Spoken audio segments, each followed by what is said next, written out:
paz e a graça do Senhor, irmãos. Que massagem na nossa alma. Que algo maravilhoso é você ouvir a palavra de Deus. A palavra do Senhor diz que da boca dos pequeninos saiu o perfeito louvor. E o próprio Jesus disse: deixai vir a mim as criancinhas. Recebemos a mensagem da vinda do Salvador. E o que fazer com ela? A você que não conhece a Cristo, que está nos vendo pela televisão, pela internet, e você que está aqui, eu quero dizer que aceite essa mensagem. Jesus é o Salvador do mundo, é o Deus Todo-Poderoso. Ele é o Cordeiro do mundo, que tira o pecado, que nos dá livre acesso a Deus e nos traz para próximo do Pai. Ouça essa verdade. E a você, que é servo do Senhor, que conhece essa mensagem, que conhece essa verdade, como fazer essa mensagem propagar, como fazer essa mensagem se espalhar pelo mundo? Vamos ouvir o ensinamento da palavra de Deus. Vamos ouvir o que nos diz o apóstolo Paulo na epístola aos Colossenses, no capítulo 4, nos versos de 2 a 6. Pretendo ser breve, mas não posso deixar de trazer essa palavra aos irmãos. Epístola de Paulo aos Colossenses, capítulo 4, versículos de 2 a 6. Diz assim a palavra do nosso Santo Deus: perseverai na oração, vigiando com ações de graças. Suplicai, ao mesmo tempo, também por nós, para que Deus nos abra a porta da palavra, a fim de falarmos do ministério de Cristo, pelo qual também estou algemado, para que eu o manifeste como devo fazer. Portai-vos com sabedoria para com os que são de fora, aproveitai as oportunidades. A vossa palavra seja sempre agradável, temperada com sal, para saberdes como deveis responder a cada um. Oremos por mais um instante. Deus Santo, nós ouvimos a Tua palavra na leitura, ouvimos a Tua palavra cantada, Senhor, por estas crianças. Nesta hora, queremos ouvir mais uma vez, ó Pai, a Tua palavra pela Tua Santa Escritura. Te peço, Senhor, que o Senhor fale conosco de forma poderosa, através do Teu Espírito, que fale aos nossos corações. É o que nós te pedimos, em nome de Jesus. Amém. Diante desse texto, irmãos, eu quero falar sobre o seguinte tema: métodos divinos para a propagação do Evangelho. Métodos de Deus para a propagação do Evangelho, para que o Evangelho se espalhe por toda a terra. E a primeira verdade que nós encontramos no texto de Paulo é que ele nos chama a orar. É o método da oração. Nenhum trabalho da igreja, nenhum trabalho que a igreja se predisponha a fazer, e nada daquilo que podemos fazer pode ser executado sem oração. O Senhor Jesus é o grande exemplo. Ele nos ensinou que nós devemos orar e buscar a Deus em oração. A oração abre as portas para a conversão. A oração também dá intrepidez ao pregador, aquele que vai falar do Evangelho. Abre o coração das pessoas que vai ouvir e, principalmente, prepara as nossas vidas para ouvirmos a palavra do nosso Senhor Jesus Cristo. Paulo, conhecedor, ele não só fala de algo para que os colossenses fizessem, mas era algo que ele fazia verdadeiramente na vida dele. Ele, no capítulo 1, ele fala das orações incessantes pelos irmãos de Colossos. Na palavra dele, em Efésios, ele fala que nós devemos orar em todo o tempo. E também, aos de Tessalônica, ele diz que nós devemos orar sem cessar. Meus irmãos, o Evangelho cresce quando nós oramos e nos colocamos diante de Deus. E a oração não serve somente para isso. Ela serve para a proteção dos nossos filhos. Oramos e colocamos os nossos filhos diante de Deus. Isso também é trabalho para a propagação do Evangelho. Quando nós ensinamos os nossos filhos a Escritura e oramos por eles, nós estamos clamando a Deus que esse ensinamento que nós damos encontre solo fértil. A oração é o primeiro método para que a igreja cresça, para que a igreja encontre o seu propósito, que é levar a palavra do Evangelho e a salvação a todas as pessoas. Não só orando, mas o apóstolo Paulo diz no texto que perseverai em oração. Ele está falando no presente, no imperativo, e que isso deve ser em todo instante. Devemos continuar orando para que Deus então manifeste a sua obra, não só neste lugar, não só nas nossas vidas, mas em todo o mundo. Esse é o desejo do coração de Paulo. Um grande homem de Deus, um grande pregador, um conhecedor do Evangelho. Mas ele também era um homem dependente de Deus. O texto diz, suplicai ao mesmo tempo também por nós. No primeiro capítulo vamos ver que ele está escrevendo em nome dele, o nome de Timóteo. Ele está pedindo pela própria vida dele. Um homem que tinha uma intimidade com Deus tremenda. O Senhor mesmo o encontrou no caminho de Damasco, mas ele precisava de oração. Ele precisava ser coberto pelo poder de Deus. Assim nós oramos pelo conselho, assim nós oramos pelo pastor. Isso é um chamado. O próprio Jesus Cristo nos ensinou essa verdade. Nós devemos orar constantemente. O próprio Cristo, em todo momento decisivo da vida dele, nós vamos encontrá-lo em oração, separado com o Pai. Este é um método que a igreja deve seguir para que o Evangelho se multiplique. Mas nós temos outro método também nesse texto. É o método da conduta. Versículo 5 diz assim: portai-vos com sabedoria com os que são de fora, aproveitai as oportunidades. Irmãos, a maneira de viver prega o Evangelho. Como agimos, como vivemos, em todo momento nós estamos mostrando que em nós há um Cristo.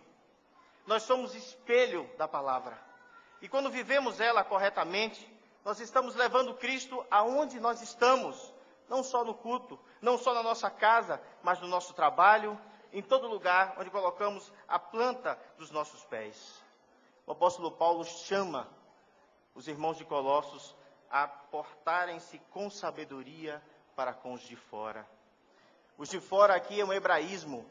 Era como os judeus chamavam aqueles que não eram judeus.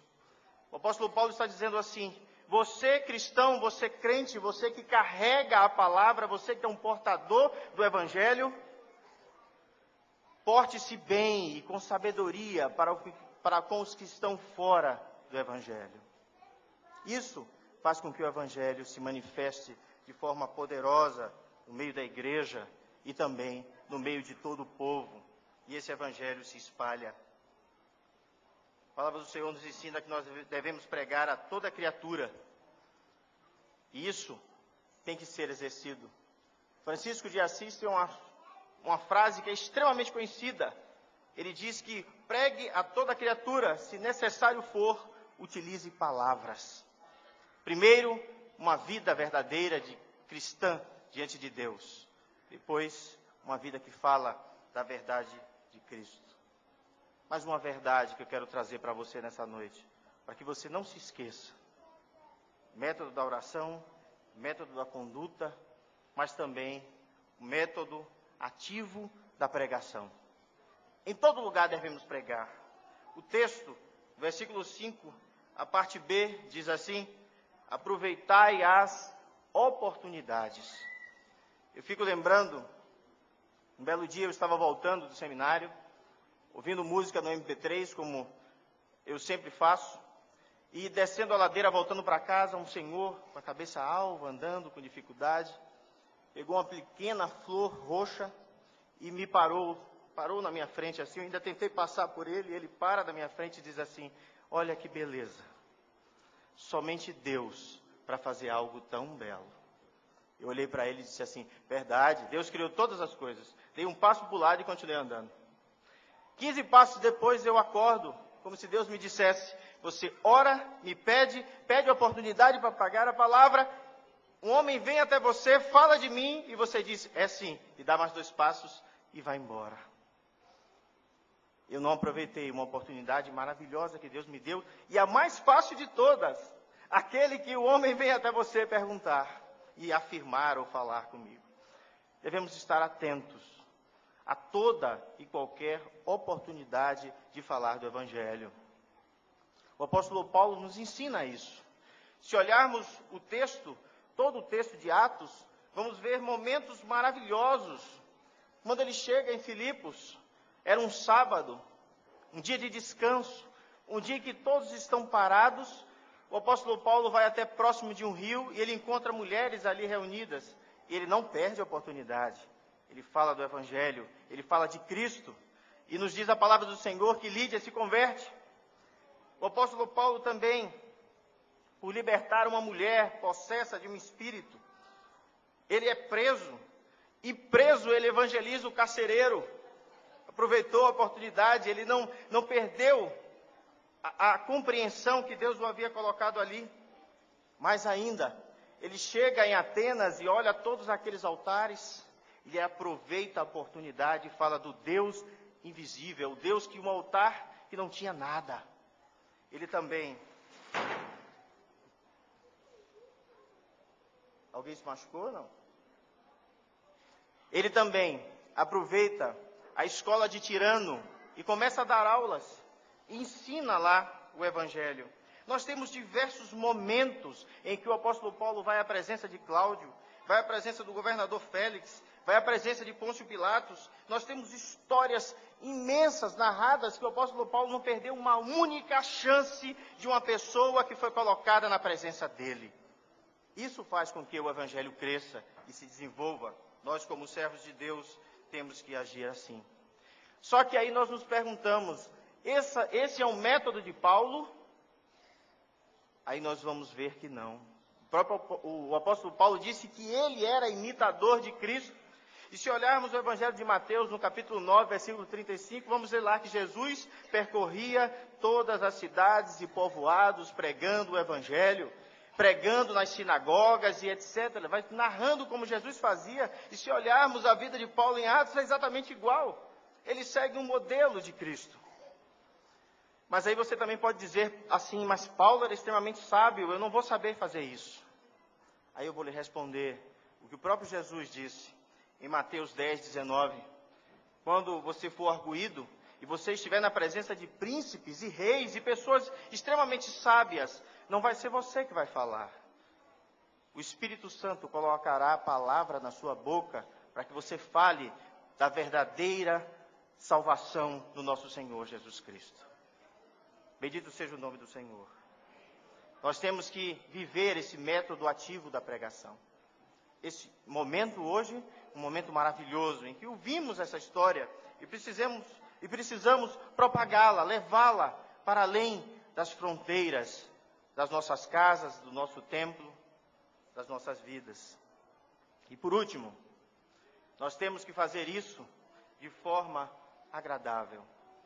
Versículo 6 fala assim: a vossa palavra seja sempre agradável, temperada com sal, para saberdes como deveis responder a cada um.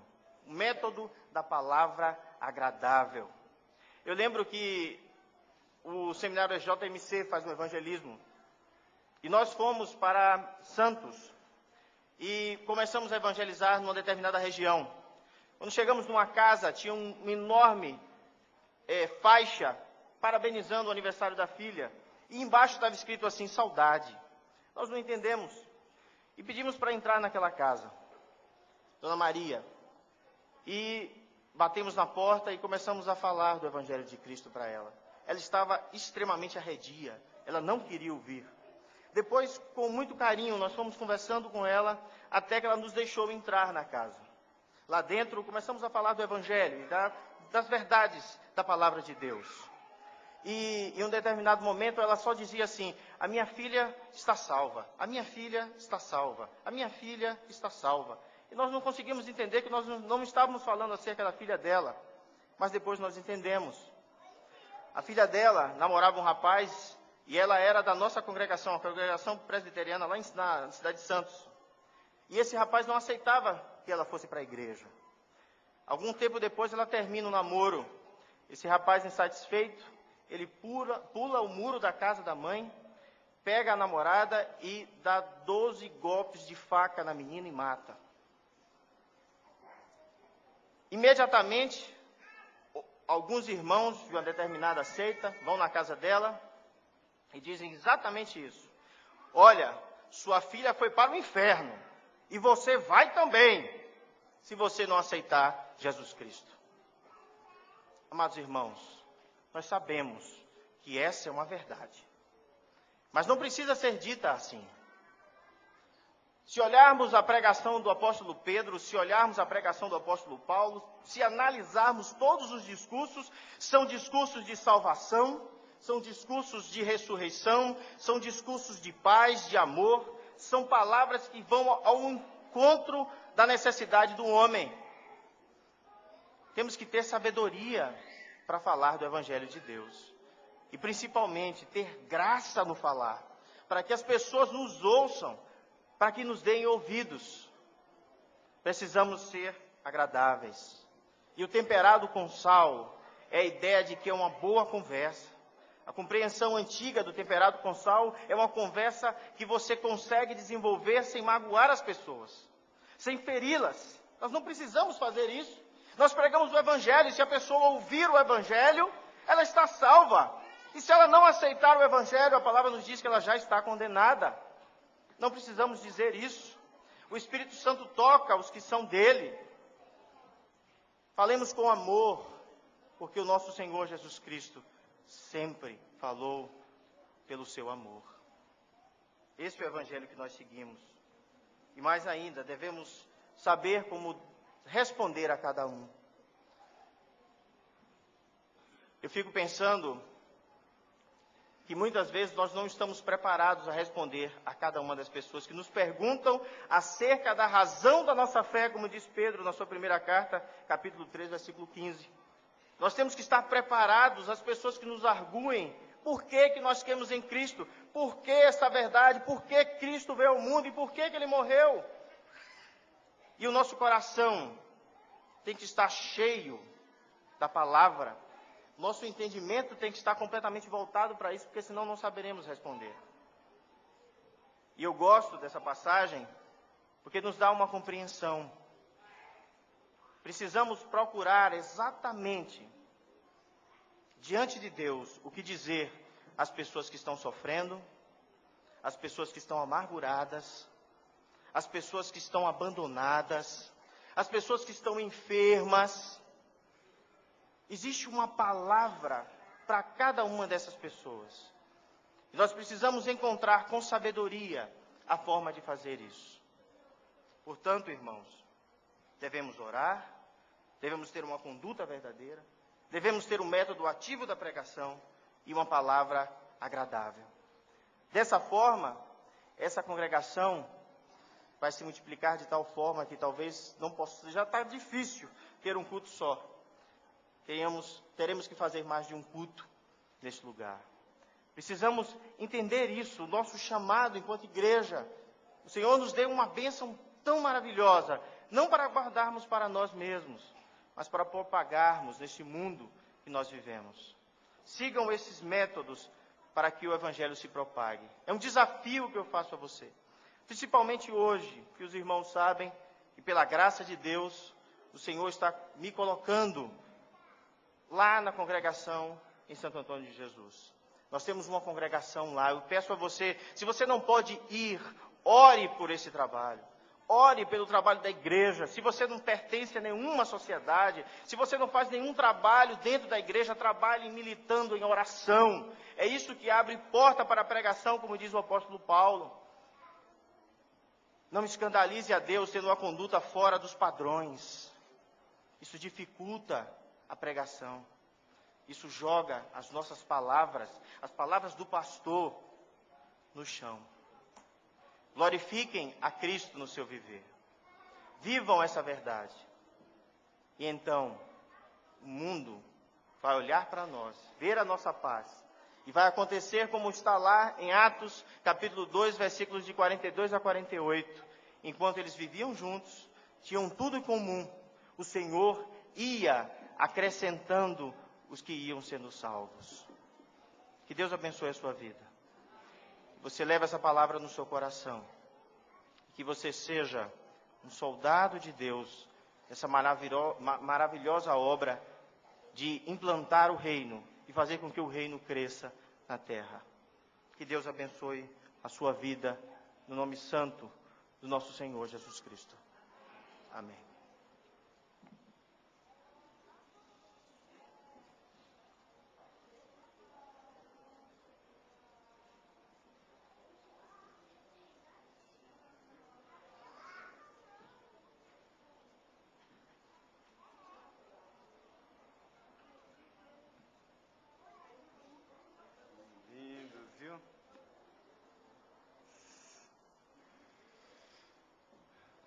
São os anjos, os pastores, os reis magos, até Herodes, que é o Roberto Trigo. Eu achei sensacional.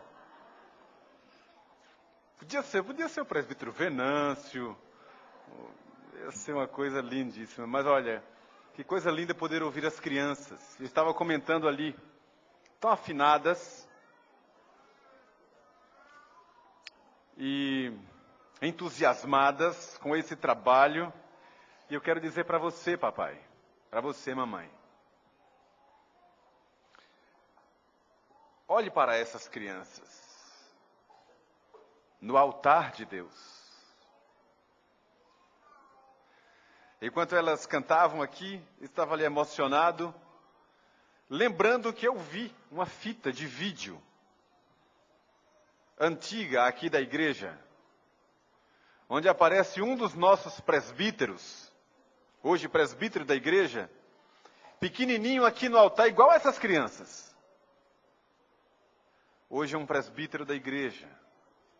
E eu estava olhando para elas aqui, que assim que eu cheguei aqui na igreja, alguns eram bebês, hoje já estão garotos aqui, daqui uns dias adolescentes, jovens, no altar do Senhor. A palavra que eles aprendem agora, não vão esquecer. Ensina a criança no caminho em que deve andar. E ainda quando for velhas, não se desviarão dele. Palavra do Senhor.